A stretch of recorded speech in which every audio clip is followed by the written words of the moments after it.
ရှေးဟောင်းတနာရီဒီအရာကြောင်ဖုတ်ကောင်ဟာအစွမ်းထက်ဆုံးဖုတ်ကောင်တစ်မျိုးဖြစ်ပါတယ်။ဒါပြီးလန်ပြီးတဲ့ပြင်ရက်ဆက်ကြမ်းကြိုပြီးမိန်းကလေးတွေရဲ့သွေးကိုပဲဆုပ်ယူလေးရှိပါတယ်။မိုရှန်ကွင်ကဆရာကြီးဦးလေးကိုဟာဒီကြောင်ဖုတ်ကောင်ကိုခက်ခက်ဖန်စီထိန်းချုပ်ခဲ့ရပါတယ်။ကြောင်ဖုတ်ကောင်ဟာရန်တက်လွန်မှုတွေရှန်ကျန်းဒေတာဖွာဖြစ်တာမို့ဦးလေးကိုကရန်တက်များတဲ့ချန်အန်ဒေတာကိုပို့ဆောင်ပြီးမြုပ်နှံမှုစီစဉ်လိုက်တယ်။ဒါပေမဲ့လန်ဒဝတ်မှာမိုးသေးထန်စွာရွာသွန်းလာတော့ခေါင်းတလားဆိုသွားမှဆိုတာနဲ့အဲ့ရတာတခုမှခိုနာဖို့ဖြစ်လာခဲ့တယ်။တကားခောက်လိုက်တဲ့အခါထူးဆန်းတဲ့အဖွားအိုတယောက်ထွက်လာတယ်။လမ်းလျှောက်တာကလည်းခြေပနောက်မြေးမထီပါဘူး။ဦးလေးကိုကချက်ချင်းပဲအချင်းဒီမဟန်မှန်ရေးမိလိုက်တယ်။ထမင်းဟင်းဆောင်နေတော့တယောက်ကကြောက်လွန်လို့ဘောင်းပြီးတဲ့သေးပါချလိုက်တယ်။ဦးလေးကိုလည်းအခွင့်ကောင်းယူပြီးတန်းကြီးမှန်းပြီးလူနဲ့စပွဲအောက်ကနေခိုးပြီးခြေထောက်ကိုစစ်စီးကြည့်လိုက်တယ်။ထင်းတဲ့အတိုင်းပဲဒီနှစ်ယောက်ကလူစစ်တွေမဟုတ်ကြဘူး။ဒီချိန်မှာဦးလေးကိုရဲ့တပည့်ကခေါင်းတလားထားပြီးအထဲဝင်လာတယ်။တူတူစားဖို့တူကောက်ကင်လိုက်ချိန်မှာဦးလေးကိုကချက်ချင်းတားမိလိုက်တယ်။အဖွားကလူကြီးမင်းတို့နေ့အောင်ကျမတို့ဟင်းလေယာကိုမကြိုက်လို့လား။ဦးလေးကိုကဟင်းထဲမှာအစိတ်မပါပေမဲ့အနှံ့တက်ကတိတ်မကောက်လာဘူးအာမနာရမ်းပဲပြောပါရစေတော့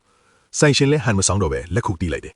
ဧကန်ကလိုက်ကပွန့်သွားပြီးခန္ဓာကိုယ်အချိုစားကြတဲ့မိန်းကလေး9ယောက်ထွက်ပေါ်လာတယ်အပြင်မှာမိုးရွာပြီးအေးနေပြီမဲ့သူတို့ကပပလျက်လျက်လေးတွေဝတ်ထားကြတယ်ဒီလိုဒေါ်လန်ခီးရဲ့အေးတာလီမှာဒီလိုဝန်ဆောင်မှုမျိုးရှိမယ်လို့ဘသူကထင်ပါလဲ